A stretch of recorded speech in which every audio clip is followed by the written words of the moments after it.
Welcome back to my writer's room, everyone. I'm Matt Wallace, and thank you for taking a few minutes out of your day to come hang out with me here in my lonely little writerly sanctum. I always appreciate it. Me not being naked on the vlog is brought to you by our t-shirt of the day, which is my Triumph Motorcycles t-shirt. Always love British bikes, much like Keanu Reeves. So, me and Keanu, a lot in common. It is, It is November 15th. 2017, and that means we are right in the middle of NaNoWriMo, National Novel Writing Month, which is why I've done a little NaNoWriMo Hamshackle pig drawing, because you can see Hamshackle is checking his little phone there, while his laptop on which he does his writing is all the way the hell over here, just like you during NaNoWriMo. So that's a little thing I did just for that. Speaking of Hamshackle Pig, Brian Goff struck again on Twitter. He did another Hamshackle drawing when he found out my wife did not care for his angry interpretation of Hamshackle. He had to rectify that. He couldn't deal with the fact that Nikki was angry at him, so he did Smiley Hamshackle Pig. That's Hamshackle smiling. The first smile, Hamshackle is cracked on the vlog. So yeah, that was angry. That was his angry Hamshackle that he did originally that my wife did not like because she wants Smiley Hamshackle. And then that's Smiley Hamshackle. So thank you again, Brian. Thank you for that. And my wife thanks you too. When she saw this on Twitter yesterday, because she's not on Twitter, but she reads my Twitter, she texted me from work just to let me know how much she liked it and to thank you for that. So thank you, Brian. So I mentioned NaNoWriMo. I'm gonna get to that in a second, but before I do that, I want to talk a little bit about Mastodon, because I mentioned yesterday I signed up. I created a Mastodon account, and I was very critical of Mastodon, which I don't regret. I don't regret some of the points I made, like about the edit button and stuff. But I hadn't given it a fair shake yet. I hadn't really shaken Mastodon down, and I didn't really convey what it's all about, because I didn't really understand what it was about yet. I just kind of dove in. And then ignorantly, like everyone on the internet, just immediately started giving my opinions on it without having all the facts. But what's actually cool, what's cool or potentially cool about Mastodon, it's not cool yet. I'm not going to give it that yet. It has potential though. Mastodon is, unlike Twitter, it's broken down into individual decentralized servers that all run this open source software. So your experience of Mastodon is really depends on what server you belong to, and they call them instances. Mastodon calls these instances. So it's like belonging to a big social networking group, all devoted to individual things. Like there's one for SFF right now that a lot of the authors are into. I think it's like wandering.shop. I forget. I'll put the link in the description below. I keep wanting to say show notes because I'm used to doing podcasts. In the description below. But yeah, so I started to get into individual instances and checking them out.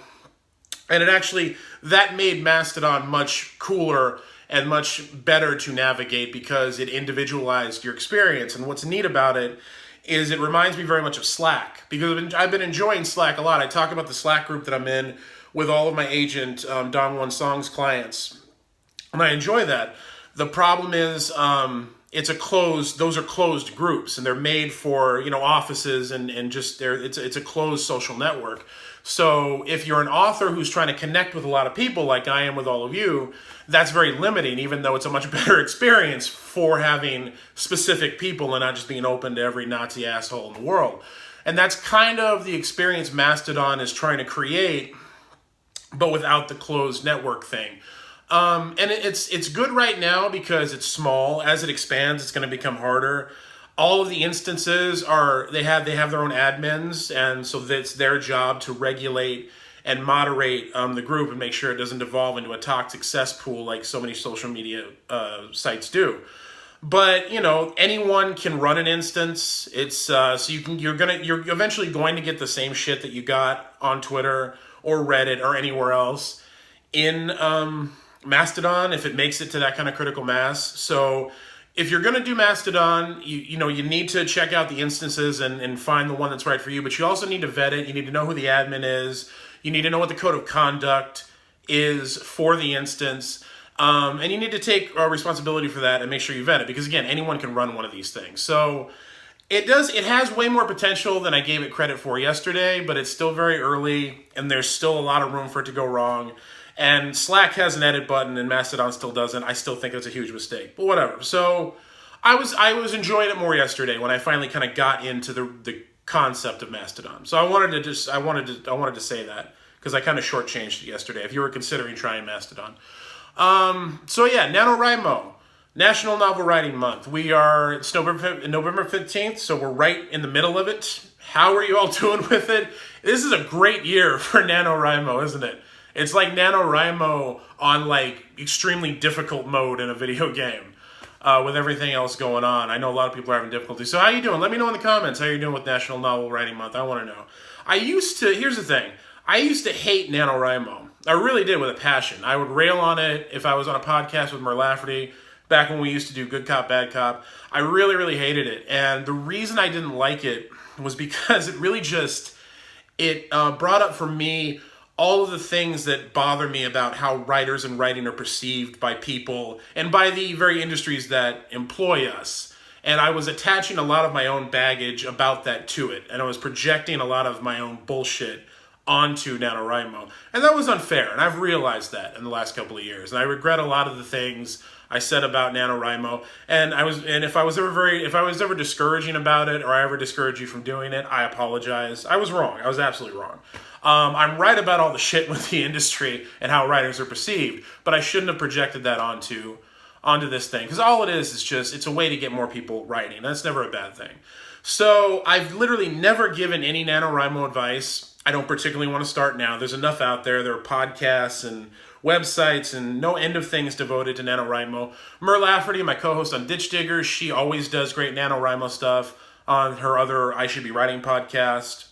Go check Mer out if you want like constant support on NaNoWriMo.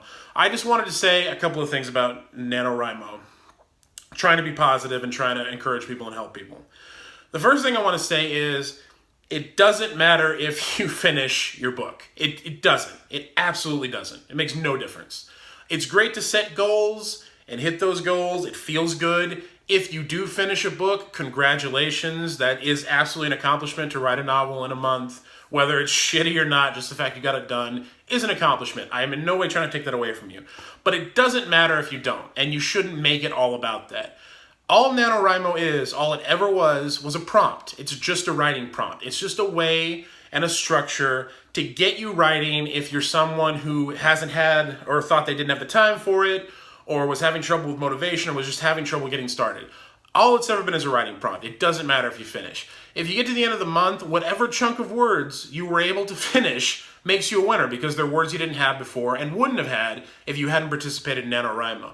So if you finish NaNoWriMo having written anything, you win as far as I'm concerned. And that's something I want you to keep in mind, especially at the end of the month when you are wherever you are, whether you finish or not. The other thing I want to say, and I was talking about this on Mastodon earlier, is there's a lot of, NaNoWriMo also brings to the surface, kind of bubbles to the surface, all the innate fears and insecurities we have about writing, especially authors who write novels. I see that a lot with National Novel Writing Month because it compresses everything. So you kind of go, it's like the end of 2001, except for writing novels. You like see your entire novel writing life play out before you, and then you become a giant baby birthed into space. Not a perfect analogy. I'm not saying it is, but that's the thing. So I want to address the fears that people have with writing novels, and also the exaggerated fears they have with trying to finish novels during National Novel Writing Month. The thing you have to realize is you are not afraid that you're not going to finish the novel. You're not afraid that you can't or won't finish the book, writing the book. That's not what you're afraid of. You're not even afraid that the book is going to suck if you do finish it. Everybody thinks those are the things. Those are not the things. When you really peel it back, what you are afraid of is that your book won't matter.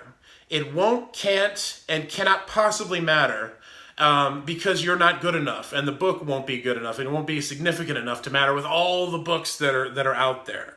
You know, if you write the most brilliant book you can possibly write, you're still afraid that it won't matter. You feel like you've arrived so late for this party that the party is over, and no one has told you where the after party is because you're not cool enough to attend that party. That's what you're really afraid of. And I want to tell you right now, There is no good. There is only true. And what I mean by that is, if you write a book that's genuine, it will matter as much as any book ever written by any author. It's the absolute truth.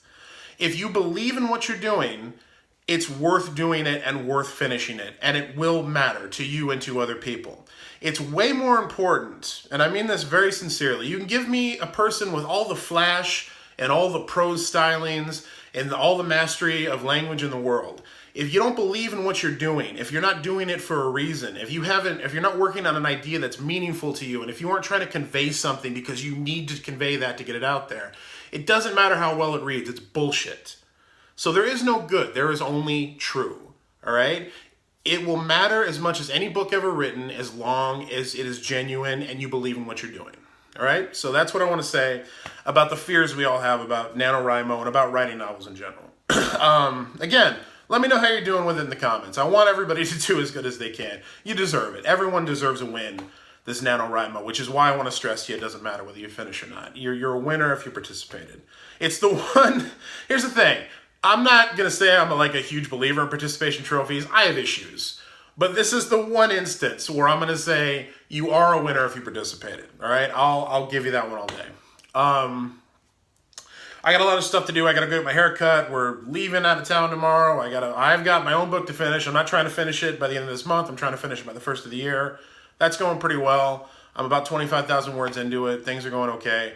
So I've got to get to all of that. Please like, share, comment, subscribe. Let me know what you're thinking of the blog, what you thought of this video. If you have any questions for me, any topics you want me to talk about, I'm happy to do it. Please go check out the unboxing videos I posted yesterday on this channel and on my wrestling channel, The Riot Tapes, if you're a wrestling fan. And keep on keeping on, man. Just never stop, never stopping. Keep going with NaNoWriMo. I'm here for you. Hamshackle is here for you. He feels your pain. You see that? That's you. Hamshackle is you, and you are Hamshackle. I'm Matt Wallace, and I'll see you tomorrow.